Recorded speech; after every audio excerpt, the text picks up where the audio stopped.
All right, so this evening we're going to continue with direct teaching, and we're going to discuss a little bit more exactly the different teaching procedures used to do direct instruction, okay? I have prepared for you some specific programs. Those programs can be found online in the folder that's labeled DTT and I think direct practice. But look in there. So if you want copies of these again, they're online for you, so you can review them. I pulled them from the ABLES. I specifically chose these programs because I think that there's something that you guys will come across. So it's more likely that you'll use this in the future because it is pretty much a standard assessment and tool for planning in school systems, and not even just in school systems, in residential facilities and stuff like that, okay? Last week we did talk a little bit about what that looks like when you do the ABLES assessment, and how it kind of creates almost like it looks like a building, but it's a grid, okay? And then we pull right off of there those goals and objectives for our kiddos or adults. So I printed you off a sheet today. I'm going to pass it around so that you can see exactly what that looks like.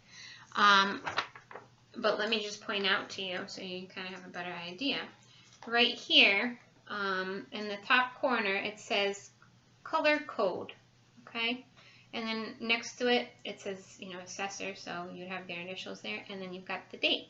So each time you do this assessment, you would write the date of the assessment, and then you'd pick a color for it, maybe blue, okay?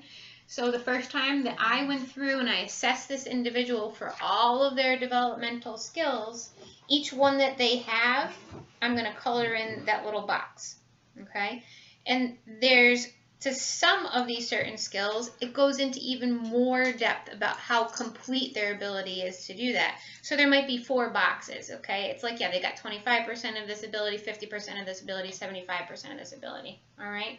So that's where you'll see them. And so then as you go along, you'll start to notice, oh, they don't have this, but they have this, and it'll start to kind of look like Jenga, really, with little holes. And then our job is to pick out those pieces, especially if they're at the bottom, right? Because those are really your foundation skills. It works from the bottom up. We'll start to fill in those holes one by one. And so we'll choose these programs, and this literally says exactly what the goal is. So maybe follows instruction to touch common item. Follows instruction to do simple motor activity. Over here under the visual performance category, is able to do a single puzzle.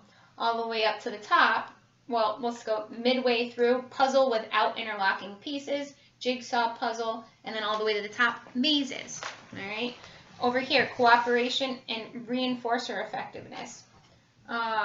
Task completion is reinforcing. All the way to the bottom, obviously, we're using lots of reinforcement strategies, okay? But we're working our way up. So what I did for you today is I just picked out some programs that I thought would be, easy for you guys to learn and get used to doing direct instruction with, but they're right from here, okay? There's little numbers that go along to the left that just helps organize that. I think, for example, we're going to be doing tacting parts of body. What's tacting? Labeling. Good. Labeling different parts of the body. So this one says tacting parts of body compatible with ABLES R code G5, okay? And so I would look over here. It happens to be B, but we'll just pretend that this was G. I'd go one up, it'd say G5, and then it would literally say right here, tacting parts of body, okay? So that's kind of what this looks like. I'm going to go ahead and pass this around for you. I put a copy of the grid for you in the folder as well. So if you're interested in seeing a little bit more what that looks like, go ahead into the folder. If you want even more information about the ABLES, email me. I know one person did over the week, and I had replied back to them with some additional resources. So, okay. I'll let you have a peek at that. So before we start, anybody have questions from the last session? last session we went over kind of the difference between some of our different data taking strategies. So specifically probe data, mass trial data, random rotation data. Can anybody tell me what the difference is between random rotation and mass trial format? With random, it's you're putting objects. You're not always asking the same question. Like, you kind of change it up as you're going through the process, and you're asking them a question, or you're asking them to touch this, and then you're asking them to hand you something. In that sense, I don't know how to. Good, close. That's you're on the right track. That's called interspersing trials. Okay. Right? So that's when we're using the strategy where you saw the video. How can we forget his name? Gabe, right? Duncan. How could I forget his name? And he was using that trial interspersion, right? He was keeping it really fresh, novel, and new by, bringing in different programs one after the other, okay? But random rotation is when we select a few different stimuli or parts of our program, and then we test them, but we test them in a way that hypothetically randomizes that stimuli and us acquiring how well that individual knows about that stimuli. But it's not really random. That's why I did the quote. Because we plan it. So we use something like this 9 trial 3 or 2 stimulus data sheet. Is it 9 or 10? No, it's 10. Okay, this is online in your folders as well. And you see that you have the stimulus at the top, and then you write in the stimuli there, okay? So it would be A, B, and C. So for example, if it was head, eyes, and nose that you were teaching, then you would write head, eyes, and nose. And then you would randomly rotate through those different stimuli as you test. I'm going to model this for you in a minute. Okay, so that's our random rotation sheet. Mass trial sheet. Okay, mass trial is when you test the same stimuli over and over and over and over and over again repeatedly. Okay, you're not rotating through different stimuli, it's just one, and that's it. Cost versus benefit for random rotation versus mass trial data sheet. Generalization is better. I heard 2 things. Go ahead. Generalization is better for random rotation. Absolutely. Good. And what does that mean? I know that we've talked about generalization before, but... So it's, well, it also, like, helps with guessing. So, like, they don't really know what's coming next. So they're always, like, kind of having to be attending to the instructor. Good. With the mass trial, it's, like, more repetitive, and they could just, I don't know, like, memorize and guess. Sure. But that generalization piece, right? So generalization. Yeah, well, I don't know. For mass trial, do you have more than one, like, example? You know what I mean? You can still, when you do mass trial work, when you use a form like this, where it's the same stimuli over and over and over again, that doesn't mean that you can't intersperse trials, right? So that you can intersperse another program in with it. It's just for this specific program, you are only taking data on that one stimuli. Okay? So does that mean, like, just one specific program? One specific program, one specific stimuli. Okay, and don't add in other programs during it. No, you can. You can intersperse with other programs, okay? But your data taking process for that one program is very simple and it's very clear. And I'll model this for you again. Okay? But you would add other distractors, like you do a mass Exactly. trial, 1 distractor, or no distractor, just mass 1 distractor, 2, 3. Sure, or add in different programs, yep, to keep it fresh still. It's just literally the data taking process, okay?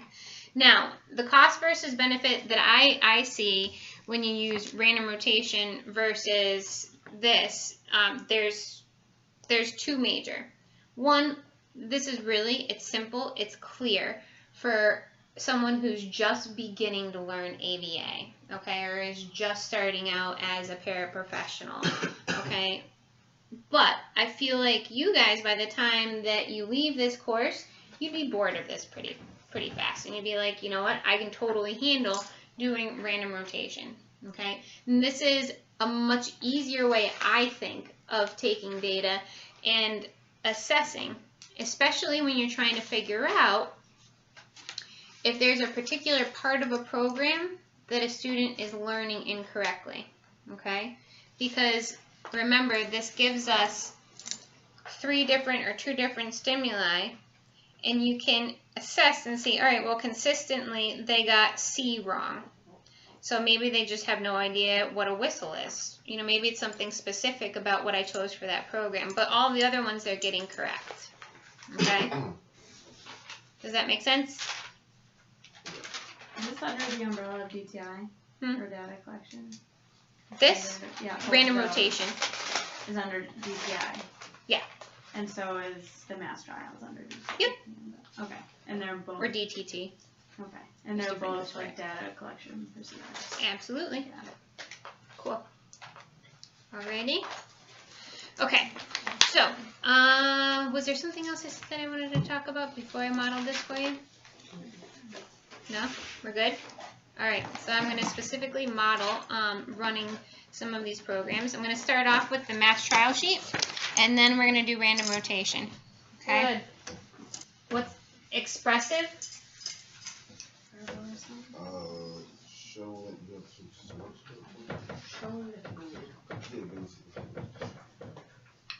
Good. And receptive? Being able to understand direction or comprehend knowing schoolwork. Yeah, buddy. Okay.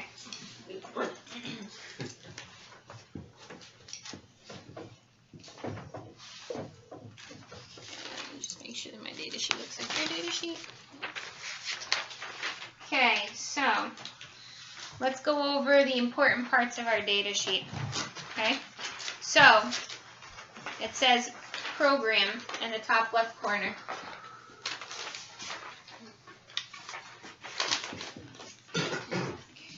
We had our program book that we went through in some of our previous sessions, right? And when you would open up your program book, hopefully there would be tabs in there.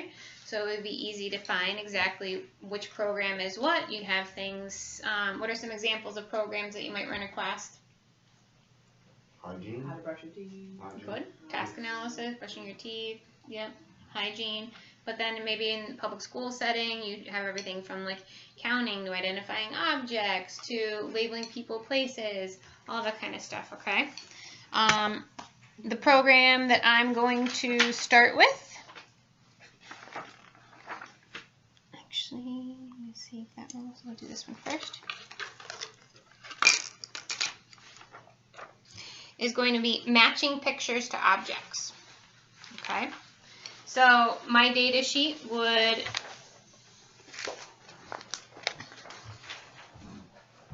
then be matching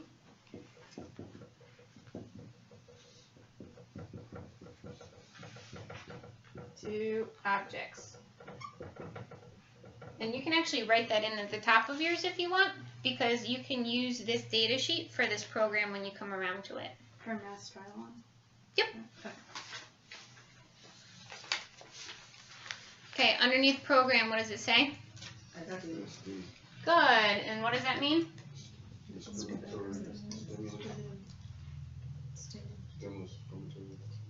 Perfect. So let me read you what the program says, and you tell me what you think our SD should be for this program, okay?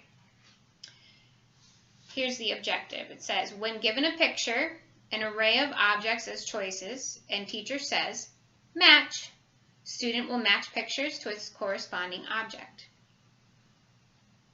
Match. Perfect!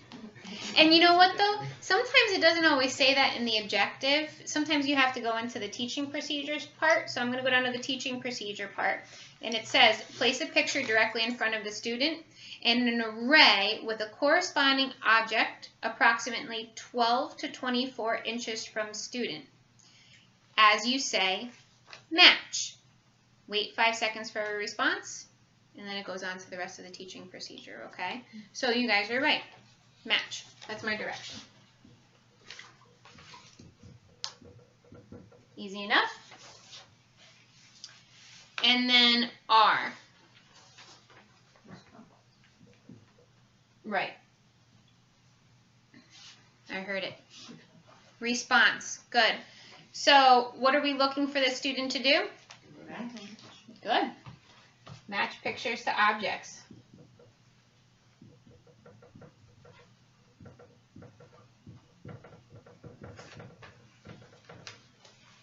Wonderful.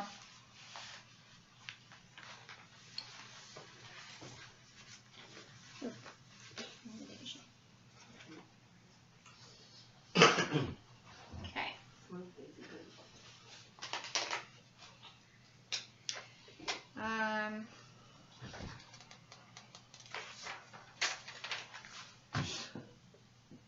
I'm gonna do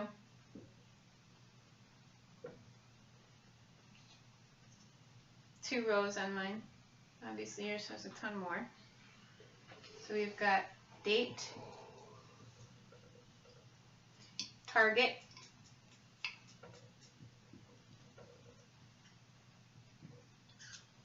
level,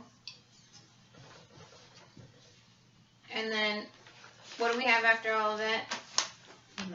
Percentage. Yep, and then we've got all of our trials, right?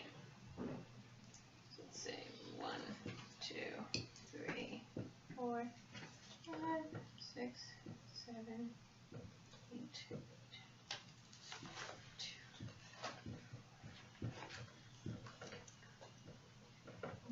Good, and then we've got the percent afterwards. Okay, so you would put in today's date, and then next you would put your target. Our target for this program, yep, we're doing our matching, okay? But you can't see it, or I can't, let me just show you, I guess. So it says down here, additional targets. And then you've kind of got a set list, or a list of the stimuli that you're going to be using for this program, okay? So I have in here whistle, car, ball, and hat as our set list. So our target for this program, we're going to do one at a time. We're going to start off with, you want to do whistle or car? Car. Car.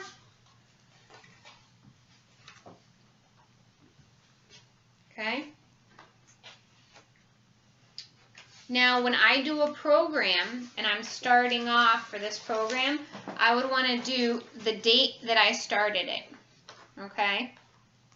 So I would write over here, today's 7/25. 7/25.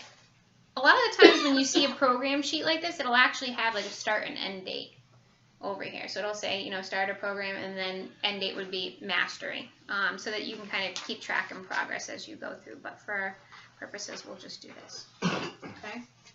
So great. And then we've got the level. So we were talking about how, depending on the learner, we might specifically plan for them, right, when we write our data sheet out, to kind of go through that gradual process where we either use least to most prompting or most to least if they need a lot of extra help in learning something. Generally, I do least to most prompting with my levels. So that means you always err on the side of letting them do it independently first, and then what? Baiting. Giving them more and more help. Yep, giving them more and more guidance until they're able to complete, okay? So when I do that, I just write L to M, least to most prompting. That's the level, right? Yep.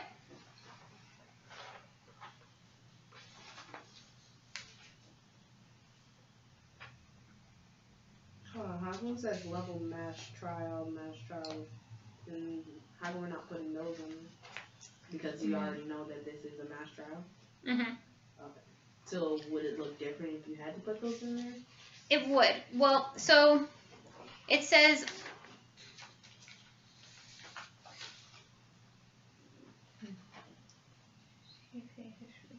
distractors, random rotation, testing phase. Right. So for the purpose of this data sheet, we're just doing mass trial. They're talking about if you could use this for random rotation, right? But you would have to put that into the level. That's not how I think of level. So if you want, you can do MT over it and then least to most. But for me, it's more of like that prompting hierarchy, like full verbal, partial verbal, minimal, which I never really use, but, and then you've got the plus and minus for correct or incorrect. Okay. So for our purposes, we're going to use least to most prompting. So when we use least to most prompting and I take data, I'm going to say that this individual has to be completely independent to get a plus. If they weren't, if they needed prompting, then it's a minus. It's incorrect. Okay? No matter if it was just a light prompt or a full physical guidance, still, if they needed any amount of prompting, it's incorrect. All right? And for our data collection purposes, I'm not going to have you write in F, V, P, V, N, P. Even though they're on there as samples, okay, for this program, I'm not worried about it. It's a higher order program when you do work in those and you're really asking, or something like a task analysis where you're using, right, those gradually fading procedures, and it's really important. But for what we're doing tonight, plus or minus, got it? Got it. Okay, so we've got our trials up here. I'm going to do 10 for ball, or car rather, and then we'll get a percentage afterwards. I'm going to read you the rest of the program, and then I will model it for you.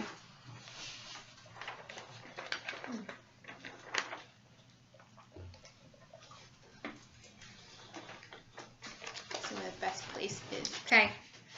It says, place a picture directly in front of the student in an array with a corresponding object approximately 12 to 24 inches from student.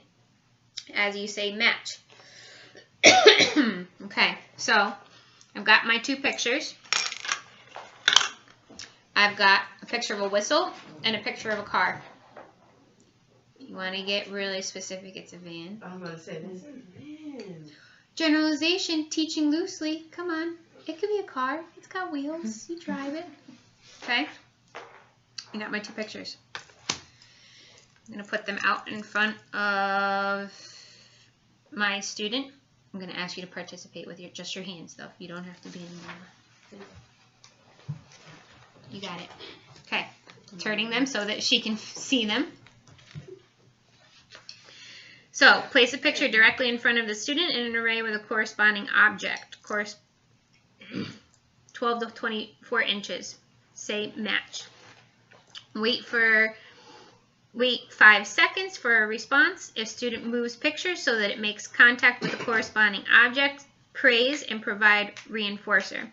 If student does not move the picture so that it makes contact with the corresponding object, say match while modeling the matching movement. That's what we call that last piece was an error correction procedure. Good. So if she doesn't, then I'm literally going to say match again, right? Give that initial SD and then help her follow through with matching to the correct object. Remember, it's really important that we give that SD again so that they're not pairing doing an incorrect response with that SD. Okay? However, I have this set up incorrectly. What should I have out here instead of the pictures? The objects. Good, the objects, right? Because what does it say? Match the picture to the object. Or match the, match the picture so that it comes in contact with the corresponding object. Good. So I've got two objects out, and we're going to do car. No, it says van. You can't read. So, what are some things? Let's go over again. Important things that my learner has to be able to do in order to participate and take advantage of direct instruction. Scan. Good. She has to be able to scan, right? Go left and right within this visual field, okay, and be able to correctly make a discrimination about exactly which one is a car versus a whistle. Awesome. And you said attend. Good. So she has to be able to be here in the moment and listen to me, okay? And then what else? Reach over the midline. Good. Reaching over the midline. Awesome. Sitting, right, for a duration of time. She's got to be able, I mean, she's doing a beautiful job here waiting for me. She is ready. But she has to be able to have a nice calm body. Her hands aren't grabbing at things on the table, right? Some learners, they might actually, most likely, will be grabbing. So you have to literally, when you run this program, you're sitting next to them, okay? And then you put out the card and you say, match. Awesome, that's matching. And then sometimes you might have to remove everything, right, while you're taking the data, because if not, their hands would be all over it or they'd be playing with it. Sometimes, you know what, maybe it's not such a bad thing if they want to, but remember, this is a teaching procedure. This shouldn't be playtime, and they should only be responding to your instruction, and then that's it. You can give them a reward, maybe a toy to play with, but it shouldn't be what you're using for teaching, okay? Because you don't want them to get confused or think that that's okay behavior. Awesome. Okay. So, I am actually going to run this program next to you because this is more typical of how you would be with a learner, okay? Chances are that you are not going to be a perfect sitting student. So, again, I'm going to put out my 2 items. Then I'm going to give you the card. I'm going to say, match. Good. Awesome job matching. You rock. All right. So, what was her response? Plus. Good. Independent, right? Yeah. Are we counting both of those? No, just that first one I did. Or the second one, technically. She got a plus. Okay. Now, what was the reinforcement that I gave her? So good job. Verbal plays. Yep. Awesome. Nice work. Okay. What are some other things that we might use for reinforcement? Token board. Good. Token board. Everybody know what a token board is? Yeah. Awesome. I'm just going to scoot these into you.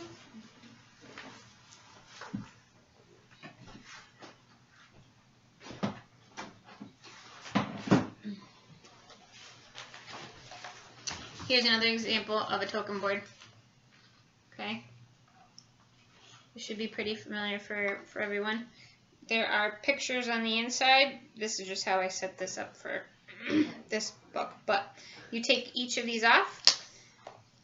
And depending on what level of reinforcement the child has, or what reinforcement ratio you're using, you're going to give these either every single correct response. That would be a 1-to-1 ratio.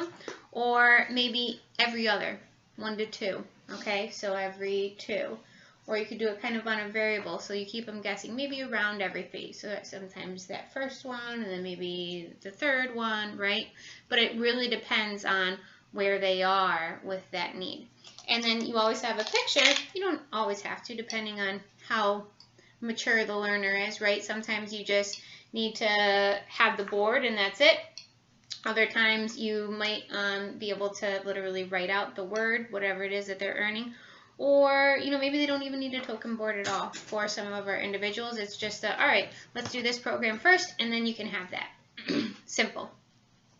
So it really depends. But I'm going to model this with using this with verbal praise for you for this program, just so that you can see me using it, okay? Because I think that it's beneficial. All right, so I'm going to give you 1 because you did awesome. Awesome job. All right, let's keep going.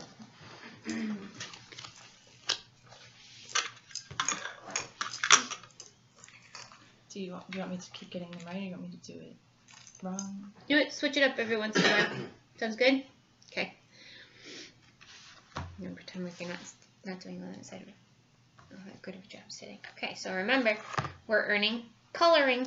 Okay, tokens first, then coloring. Is that all right? Okay. You can choose a different reinforcer if you want. No. Okay. So remember, Did you actually get the color then? huh? Sure. I want to page 2. All right. You remember when we were talking about doing mini preference assessments and how important that is? This would be one of those times, right as you start up the program, you can literally like show her. Some kids will actually have a board that just has reinforcers on it, but you might choose out, 2 or 3 things like go for a walk, iPad, or coloring. And you could say, what do you want to earn for doing work? Choose, what do you want? You want to go for a walk? Awesome, let's do it. Okay, I'm going to put it on your board. Let's earn our tokens. Tokens first, then walk. All right, you ready? Okay, I can see you're ready to go for a walk. Match. Awesome, that is matching. Give yourself a token. Good. And tokens, when you put them on the board, they always go with directionality of print. So left to right, and then down to the bottom, and left to right again. Okay, I'm going to rotate my items so that she's not just relying on that positional prompt as I go through. Okay. Match.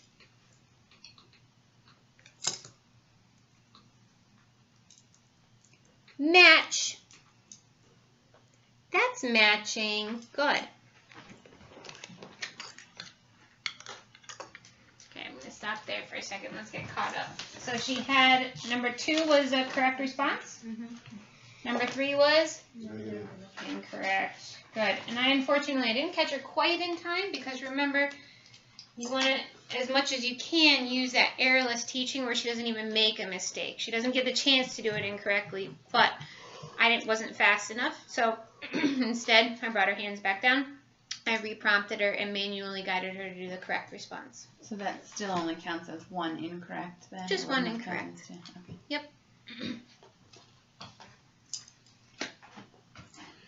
Okay, remember we're earning our walk. Okay. A few more tokens, and then we can go for a walk. Match. Awesome. That's matching. Give yourself a token. Good work.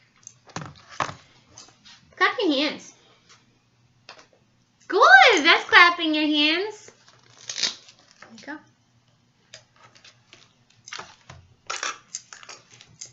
Match. Awesome, you got this. Give yourself a token. Okay, so that would be the correct response.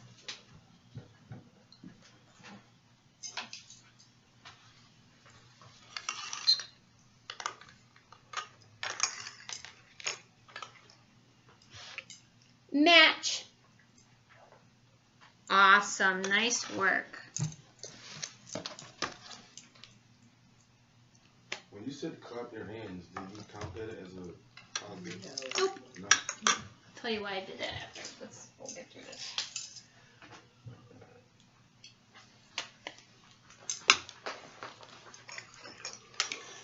Okay, you're doing awesome work. 4 more tokens, and then we can go for a walk. Match. Match. That's matching.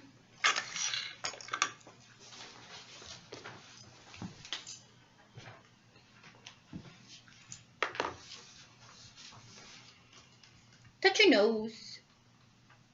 Good. What's your name? Dawn. Awesome job it is. Give yourself a token. I'm not sitting here. Good work. Focused on it.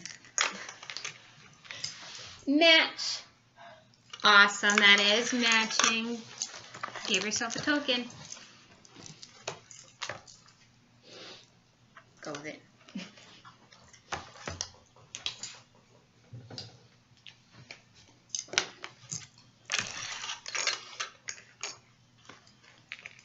Match. Awesome, you got this. Here, give yourself a token. Look, one more, and then we get to go for a walk.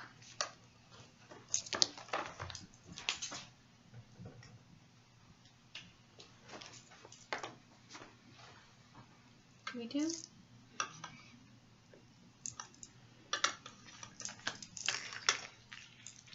Match. Awesome job. Give yourself a token.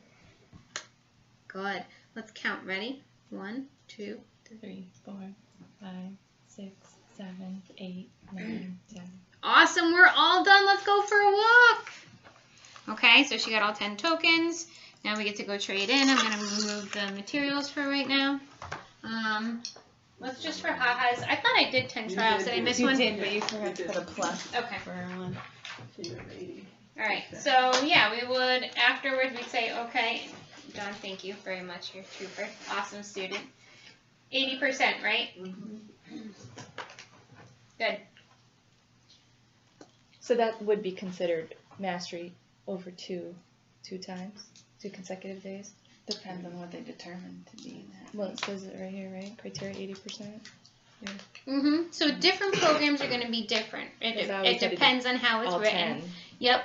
So this is 80% or more independent responses, and it says over 2 consecutive days. So they mean 2 consecutive trials that you run this. Okay. But normally what I do for mastery criteria is at least 80% or better across 3 consecutive trials. And if you're really, really getting nitpicky about generalization, then you're actually going to do it across multiple people as well. Because realistically, it wouldn't just be, you wouldn't want one person to be the only person. Is what you want that person responding to whatever that SD is or that direction, no matter where they are, across lots of people. So sometimes you really do have to train that in from the beginning. And people can even do some programs across settings, right? So if you were taking data maybe about responding to a greeting or responding to your name, you would want them to be able to respond to their name, not just seated here, but walking in the hallway, right? Or outside on the playground. So you would be tracking settings as well as part of the mastery criteria. But so yeah, it depends on the program. Okay? So good. Any questions? As we ran through, you saw me do multiple times, bring your attention back to the reinforcement program, okay? If she was just earning, maybe trading in for a break afterwards, contingent on doing this, then I would just be reminding her, okay, awesome job, let's finish this up, and then we can go take a break, okay? And realistically, if I was going to be running this program, I would be probably interspersing it with other programs too, right? But this was just a training example. But I might be putting out a few stimuli of the car and the van, you know, doing this program, match, and then I might bring something else in, and then I might say, okay, touch the ear. Okay, so interspersing those trials, keeping it really fresh. A few times she had some incorrect responses, and that's when I did the touch your nose or what's your name, okay, things that a student really has mastery of that you know you can give them some verbal praise for and keep up that behavioral momentum that we were talking about, right? Okay, good. So, I can't believe what time it is already. I wanted to model for you doing the random rotation program and exactly what that looks like with our data sheet. And then maybe we will save actually doing these for the next class. Does that work? So tonight you'll just kind of watch, ask questions, and then the next time you come, we'll practice. All right. So let's do. Oh, and here's another good question though. So we talked a little bit about different types of programs last time we met, right? We talked about expressive and receptive programming. What was this? Was this expressive or receptive? Receptive. Good, it was, because she wasn't verbally giving me information, right? It was literally, she was taking the direction and showing me comprehension of what that object was and matching. Okay, good. What would be an example of me doing something with these stimuli and making it into an expressive program? What is it? Tell me what it is. Perfect. What is it? Awesome. Or what does this have? Or what color? Right? Or can you eat it? Any of those things are expressive. Good. Yeah. What did they For do? that, you know how you did the picture to the object? Could you switch it up as well and then just give them the object and they have to match it to the picture? Yep. Okay. Exactly. So you're like allowed to do that then? Yeah. Yep. And Would it be considered a separate trial because you did it backwards and that's not what the... It's just kind of loose teaching of it? Or, that would be loose teaching. okay. And for some individuals, and it depends. Some kiddos could totally handle that right from the beginning. It's a great practice. Other kids need really the structure and, they're really working on matching. It's not that they're working on discriminating between things. They're literally just understanding that concept of matching. So you're going to keep it as simple as possible for them until they grasp it, and then you can kind of switch it up. Well, wouldn't they need the prereq of matching? Like identical matching and non-identical matching? Yep. Yeah, there's probably, before you get to this program specifically, you would. Like they would literally just be doing, I think it's object to object is what you start off with matching. Yeah. It's the same object to the same object. Right, yeah. And then the next step would be, I think, Non-identical objects. And Yep. then pictured object. yeah, I don't remember exactly how that sequence goes, Yeah. but Can I ask another question in Yeah. regards to matching? Yep. Specific question. I'm running a program with a preschooler, and it's matching the bear to the colored bowl. But there's no specifics on what colors to use. So there's a green, yellow, blue, red bowl, and then bears accordingly. And the staff are just picking like whatever two colors they want. and they're confusing the heck out of the Well, kid. I don't know. That's what I'm asking. I would assume so. I'm just working summer school with them. I don't work during the school year, but they're wondering why they're not finding success. So I've limited it only to red and green, and I'm having success. And I've also limited it to one SD because there's 3 SDs. You could say like match, pair, or put with same. And I would think Or that, sort.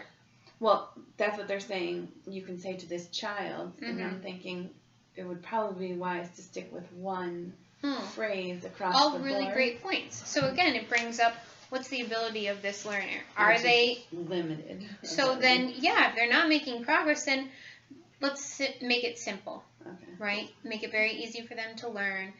One SD is probably all that they need, whether it's sort or match, but choosing one. And so again, when we look at this program, I could say that on the This- program sheet. Probably. yeah, you can put a set list out. I mean, you could even write it on the back of a data sheet or somewhere in the program, but they should having a start date for certain colors and then a date that was mastered. And no matter where you pull it from, the Ables actually has set lists that are attached to all of the programs, so it'll list out for you all of those objects, all of those pictures that you should be using, all of the colors, those things. But if not, you need that because you need to have the organization, right? And Right. kids If he's can having success here but not here, Right. There's a big question mark as to Absolutely. And so, I think. Sorry. why. So you can always end up scaling it down then, right? Is there a program sheet for it? Or no? There is. But it doesn't specify any.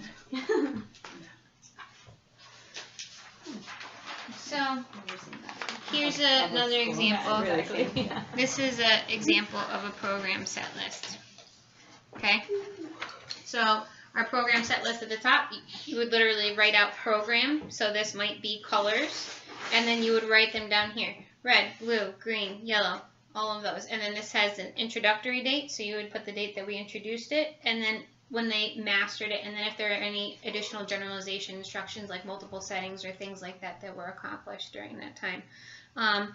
If we were to do it here, so my targets right here, we were starting off with whistle, car, ball, and hat. So mine would be whistle, car, ball, and hat. Program, match object to picture. Okay. A picture object. That's what I was talking about before when I was confused with you. The like baseline data of introduced and then mastered. That's But not I've baseline seen data. Well, introduced, the date that it was introduced. It's not like the number, but just the date. This would be for the date that we started working on the program. Yeah. So you would go through, I So, would like, go if you through. mastered it the first day, you would do the same date. Right. Yeah. Yep. But I've seen it as like a summary sheet. Just named differently. I'm going to give this to you. Alright.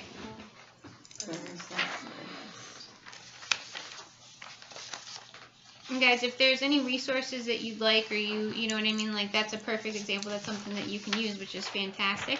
If those things pop up, or you can think of anything else you have questions on, even at home, things like she thought of, I'm more than happy to share any resources I have with you. Well, we can't have that book. No, you cannot. But you can have something else that's equally as wonderful. You just have to email me for it. Can I bring my son's book in so you can look at it on Wednesday? Sure, I'd love to. She's your personal person? Personal person. Okay, guys.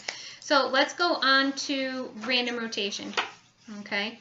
And then we'll work through the random rotation, and then we'll call it an evening, and then the next time we get together, you will actually have fun practicing all of this. So to keep it simple, I'm going to use the same program, but I'm going to do different stimuli. That way you can keep that data sheet, the mass trial data sheet for when you actually do the program with the car and the whistle. Okay? So pull out your random rotation data sheet.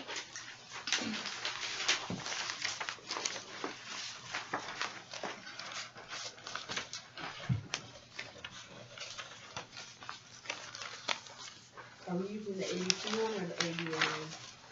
That's a very good question.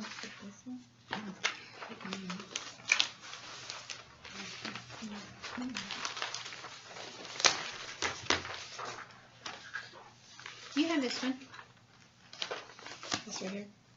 Yeah. No, I got extra. I'll take it. Here. Yep.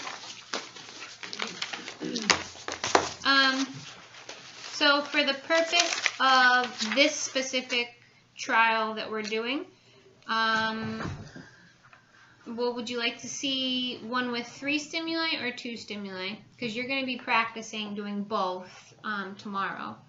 It's just a preference of what you would like to see today. Or Wednesday, I'm sorry. Yeah, tomorrow. Let's do 3. Let's go for the gold. Boom. Woo! Okay. Go fast. Okay. Pat them on the backs. No, nobody pat themselves on the back. Alright, fine. Okay, so I'm going to use grapes, dye, and bringing in the grapes, dye, and Ice cream van. over here. Huh? This is ice cream over here. I would love to. That is a nice ice cream, though, isn't it? The blue one. Do you want to be my helper again, or do you want to switch off, have somebody else take a turn? I'd like to share the responsibility. There you That's a go. nice way of putting that. Thank you, Dawn. That's really Good friends over here. Not anymore. Not anymore. Ouch. Okay. Same program, guys. All right. different data collection method. I'm still going to be rotating the items, but this time I'm going to be rotating exactly which item as well I'm taking data on. So we've got 3 out here. So you see our data sheet. Actually, let me do this again up here so that we have a big visual of it as well.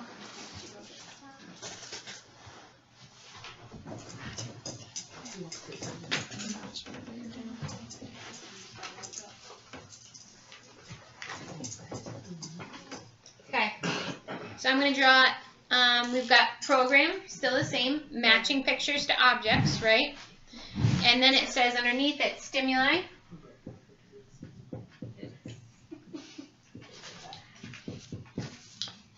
And then we have 3 stimuli, A, B, and C.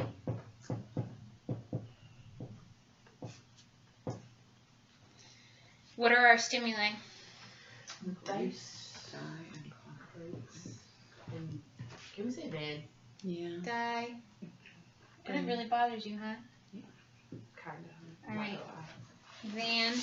We need to work on your generalization abilities. And grapes. I have a question. How come this one we use plus P, and how come we don't use it on the other one? That's a good question. Well, so our other data sheet had a lot of options on there too, right? But we didn't use all of them. It really depends on the instructions and how much data we're looking for. Can't there be a negative P too? If they get it Yeah. wrong and then you can? Well, no. That would just be negative. It would just be negative. Yep. Okay. Because plus P means the addition of what, guys? Prompt. So, like, say they got a negative, then the next one should be plus B. Not necessarily. No. Not necessarily.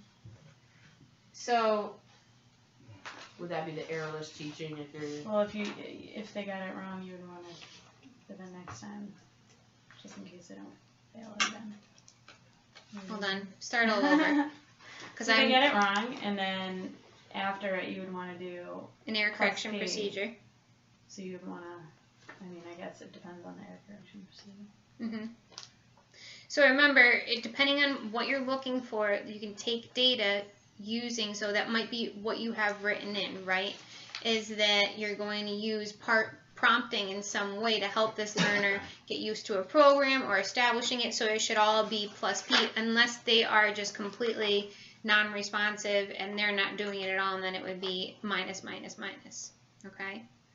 But otherwise, for the most part, you should really just have plus or minus. There shouldn't be a plus P. Unless maybe you are also doing something like a verbal program, right? Where maybe you have written in, you're using a partial verbal prompt. Mm-hmm. So maybe you're looking for them to say more, or, identify objects out loud. What is it? Car. But you're giving that partial prompt, and that's written into the set list and where they are, right? As they're doing that program. So then you would have plus P in there, or maybe when you gave them that partial prompt, they still didn't respond, and so that would be a minus. Okay. Or maybe you didn't even need to give a partial prompt, and it was 100% incorrect. Does that make sense? Yeah. Okay. All right. So trial 1, 2, 3, all the way down to 10, and then we've got different stimuli that we're going to be testing. A, B, C. B, C, A. Thank you. C, A, B. C. Sweet. Thank you. Okay. So, before I start my trial, I'm going to make sure that... So just to be clear, we're using just plus or minus. We're not using plus P right now. Exactly. Yep. Yep.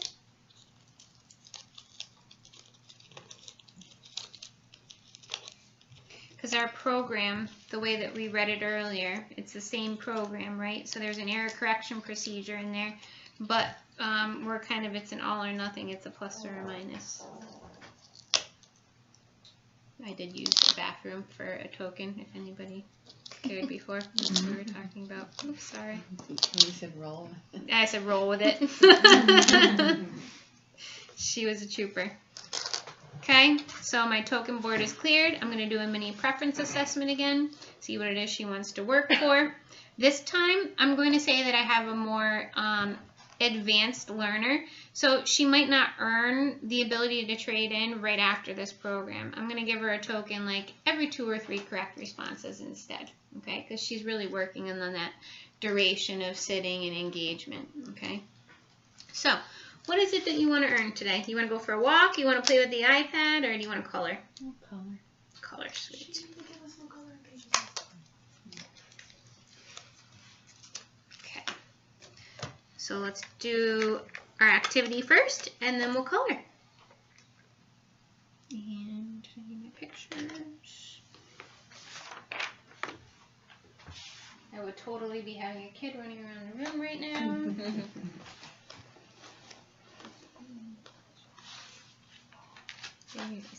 So one other thing that you see some kids that are initial learners do is they'll reach with both hands, right? So sometimes you literally have to keep your arm across them and then keep your hand resting on one arm when you give them that initial SD or prompt. Match.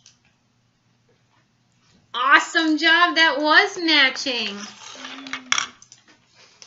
Give yourself a token. I'm going to start her off with some reinforcement. She rocks. Okay, so hold on. Which one was that? Okay, can you tell us? Yeah, alright, so number 1 was supposed to be die. Okay, so, and she did that independently. Plus. Let me give myself more space there for those. Okay. So, number 2, what am I testing? What's my stimuli? Van. Good. So I'm going to purposely put out these guys again in different order. Van. Match. That's matching good. Minus. Okay. But I didn't have to. Why was that a minus? Because you moved her hand? I did. Oh. Because it took prompting. Yep. That's a good question. But I caught her fast enough where she didn't have the incorrect response, right? I was able to guide her so I didn't have to completely reprompt. Now, what if they're smart enough to say, I got that wrong? Like, I mean, depending on the age group you work with and stuff, they kind of... Well, good. You say... Yes, you did. Even though Yep. even though you're forced. Yeah. Yep. I don't tell kids that they necessarily get things wrong because I don't want to discourage them. You know what I mean? I'm not going to say that was incorrect. No, but I mean, I have kids who see and they understand the pluses and the minuses And I try to keep my data sheet, if I do have a learner that's aware enough, in a place where they're not going to visually be, because you're right, some kids will then perseverate on that. They're more interested in the data you're taking, right. you know, than the actual program at hand, because some kids, like, you know, they really do want to do good too, and they want that reinforcer. So yeah, keeping it kind of out of sight, out of mind is best policy. But if they ask you, yeah, you tell them, no, that wasn't the right one, but this is. All right, good. I go with the good old, what do you think? But what I'm saying is that we forced them to make the right decision, so in their mind they made it. Yeah. And you're helping them make the correct response, you know, and you're still telling them that was the correct one, but you're not going to give them, you know, reinforcement for it. Okay. So, I'm going to move around my items again. Did I do that up there? Yeah, I did. Yeah. Okay. All right, so what's my next one? Grapes. Grapes. You want some grapes? Match. Play that in five. Awesome. That is matching. Give yourself a token. Good. Clap your hands. Awesome. Yeah, that is clapping your hands. All right, so that was a plus. My next one is B, van. Again, I'm going to make sure my objects aren't in the same spot. Match. That's matching. You see how she said that's matching, but she didn't say good job, and she didn't give me a token, so she's not saying that I got it correct. Yep, and so some programs when you do read through, so our correction procedure here, can reread this, it says, if student moves picture so that it makes contact with a corresponding object, praise and provide reinforcer. So here, we're doing the tokens. If student does not move picture so that it makes contact with a corresponding object, say match while modeling the matching movement. Wait 5 seconds for a response. If student moves picture so that it makes contact with the corresponding object, praise and provide reinforcement. If student does not move picture so that it makes contact with the corresponding object, say match, use physical guidance to help the student move the picture to the corresponding object. And then it just says score accordingly. But there's no, it doesn't say, don't say this, or I've just never had a praise or not. teacher who taught me errorless learning. Oh. We just, I think a lot of times they don't necessarily know. Yeah. Depending upon who you work with, the new teachers out of school or whatever. Yep. So to me, this is an important tool for them as well. Oh, absolutely. Errorless teaching is huge. You want to try and teach correct responses as fast as possible. So kind of, you guys all use errorless teaching as much as possible, right? Yeah. Okay. All right. So let's finish. What's one C? Grapes. Do you want some grapes? Oh, I got it. Anybody heard that? That Match. video with the duck? Good job. That is matching. Awesome work. Plus. And then A.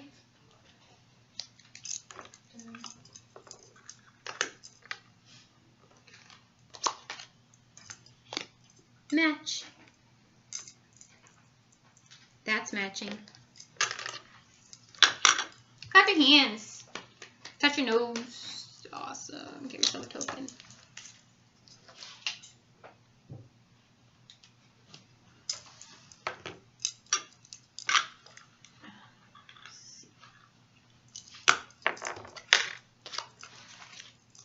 Match.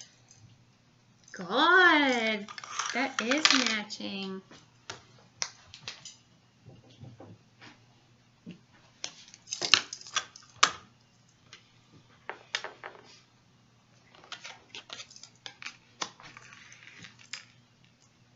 Match. Awesome. Nice work. That is matching. Give yourself a token. I want you to pretend to look elsewhere this time, like your attention is gone, okay? Because that happens. Yeah. Let's see, B and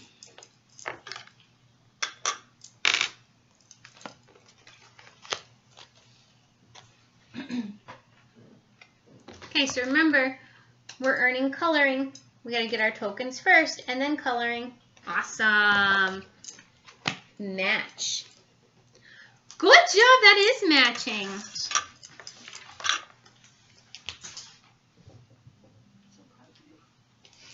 Two. And this last one, C, grapes.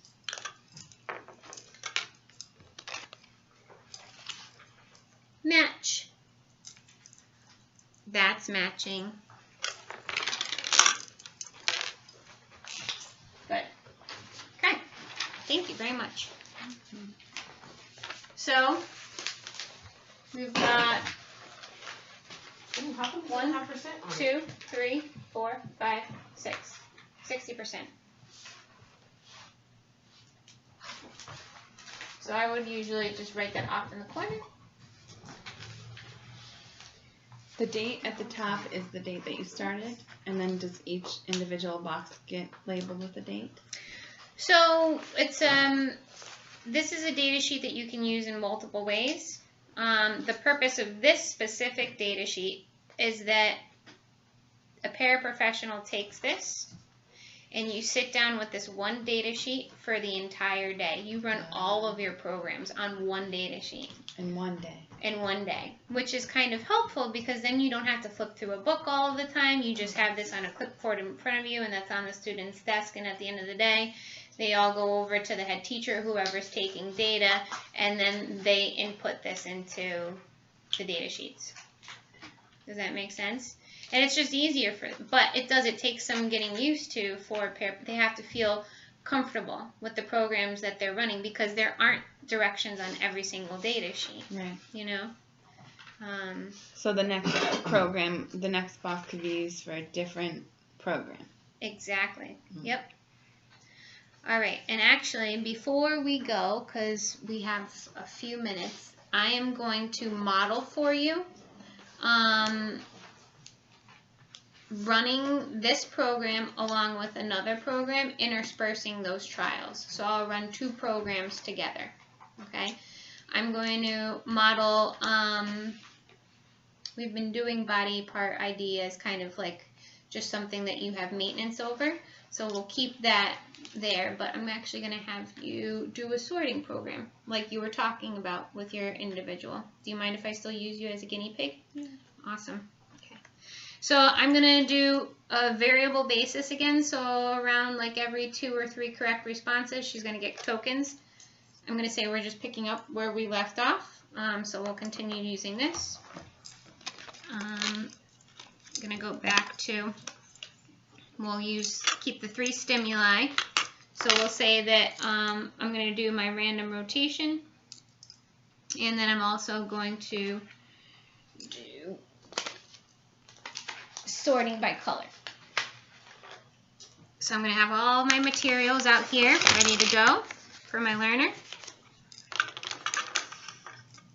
And then I'm going to take data on this data sheet.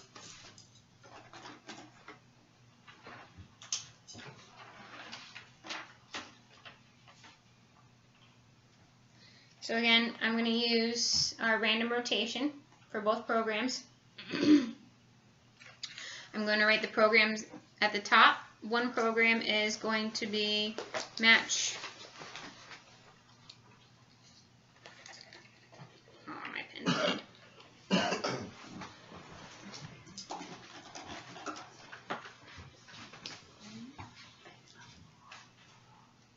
I don't have a lot of space there, so I'm just going to write matching. Okay, and then my second program is going to be sorting.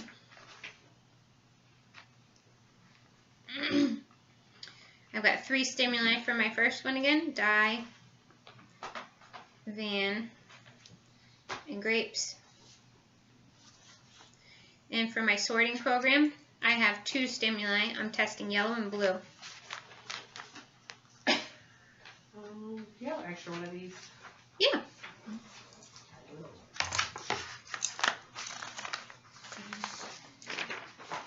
Thank you. You're welcome. Okay, so you should have 2 programs set up. And then if you really wanted to, if you knew your students super well and you were working with the same individual quite a bit, you could fill this out in the morning and say, okay, these are all the programs that I have to get through. These are the stimuli I know I need. Sometimes you might have like actual program boxes within the classroom.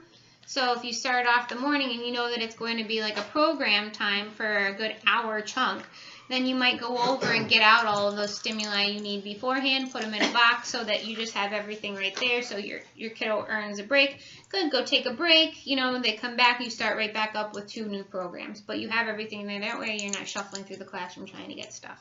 Okay? Alright, good. So we've got our data sheet set up. Okay, you ready? Actually, do you mind if I just move that out of the way?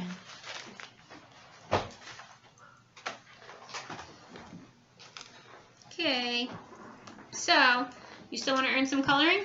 Mm-hmm. Awesome, let's finish up. We've got a few more tokens to go and then we can earn coloring. Yellow and blue. Sort. Good job. That is sorting yellow. Give yourself a token.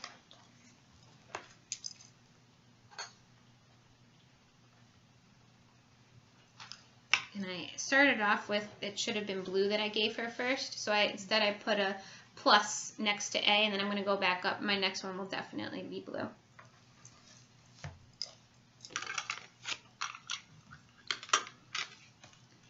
A die.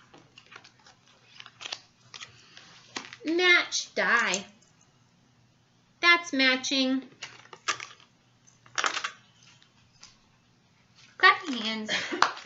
Good job. Touch your nose. Awesome. Just put it where, even if she doesn't do what I want first, just put it where it goes. So she did die first, so it'd be A. Sort. Good. That is sorting blue.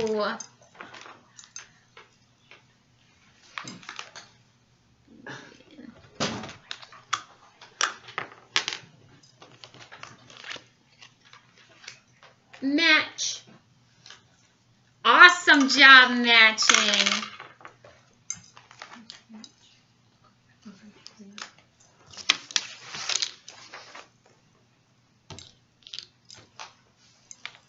Sort. Sort blue. That's blue.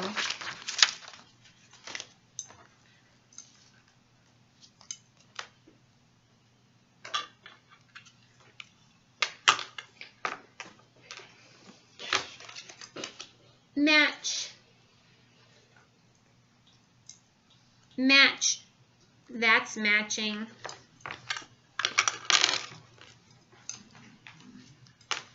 Clap your hands. Awesome. That's clapping your hands. A few more and then we can do coloring, okay? Alright guys, so do you see that process? Yeah. Okay, it's fast. You're interspersing trials. You're going back and forth. Hopefully I wasn't losing her too much. But if you have a learner that's really struggling, then maybe you build in even more of those maintenance type activities. Things that they enjoy doing too, right? So you could even do like blow bubbles or, you know, something fun. Okay? Any questions? No? Alright. It's pouring out. You got any grapes? It is. You got any grapes? Thank you very much for being my guinea pig. Alright, everyone. So we'll see you next time. Wednesday's at 7:30. Yes.